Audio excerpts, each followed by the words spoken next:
അമ്മയാണേ. മോളെ ഒരു കാര്യം ചോദിക്കാൻ വിളിച്ചാണ് ഞാൻ. നിങ്ങളുടെ സ്കൂളിൽ വല്ല പ്രോഗ്രാം വല്ലതും ഉണ്ടോ? കൊണ്ടുപോകാന്ന് പറഞ്ഞാൽ പ്രോഗ്രാം ഡാൻസിന്. ആൻറ്റി അങ്ങനെ പ്രോഗ്രാം ഒന്നും പറഞ്ഞിട്ടില്ല. സ്കൂളിലല്ലെങ്കിലും പ്രോഗ്രാം ഒന്നുമില്ല. എന്താ ആൻറ്റി ചോദിച്ചാൽ? മോളെ ഒരു ബാംഗ്ലൂരിലൊരു പ്രോഗ്രാമുണ്ട്. നിങ്ങളെ ക്ലാസ്സിൽ പിള്ളേരെയൊക്കെ സെലക്ട് ചെയ്യുമെന്ന് പറഞ്ഞു. അപ്പോഴത്തെ അവളെ സെലക്ട് ചെയ്യുമെന്ന് പറഞ്ഞു. അവൾ ഡാൻസൊന്നും പഠിച്ചിട്ടേ ഇല്ല. നിങ്ങൾ എവിടെയെങ്കിലും ഡാൻസ് പ്രോഗ്രാം ചെയ്ത് നോക്കിയായിരുന്നോ? ആൻറ്റി അങ്ങനെ വലിയ വലിയ പ്രോഗ്രാമൊന്നും ഞങ്ങളുടെ സ്കൂളിൽ നിന്ന് വെക്കത്തില്ല. ഇപ്പം പ്രോഗ്രാം ഉണ്ടെങ്കിൽ തന്നെ സ്കൂളിൽ നിന്നല്ല അറിയിക്കും ആൻറ്റി. അതറിയാൻ നമ്മളെ വിളിച്ചത്. എന്നാൽ ശരി കേട്ടോ. ഓക്കേടാ ആൻറ്റി. അയ്യോ വെക്കല്ലേ ആൻറ്റി. എന്താ മോളെ? ആൻറ്റി ഇപ്പം ഞാൻ അവളോട് വലിയ കൂട്ടൊന്നുമില്ല.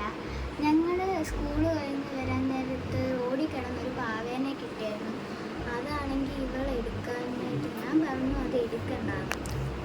അപ്പോൾ ഇവൾ പറഞ്ഞു അത് ഞാൻ കൊണ്ടുപോവാ, എന്നിട്ട് എന്നെ തള്ളി. അപ്പോൾ എൻ്റെ മുട്ടൊക്കെ പൊട്ടി. എന്നിട്ടാണെങ്കിൽ ഞാൻ പറഞ്ഞു ഇനി നമ്മുടെ ഫ്രണ്ട്ഷിപ്പ് ഇങ്ങനെ നിൽക്കത്തില്ല. പാവയോ? അങ്ങനെ സാധനം അവളെ കൊണ്ടുവരില്ല. അവളെ റൂമിലൊന്നും ഇല്ലല്ലോ. നോക്കട്ടെ മോളെ, ഞാൻ നോക്കിയിട്ട് വിളിക്കാമേ. ശരി ആൻറ്റി.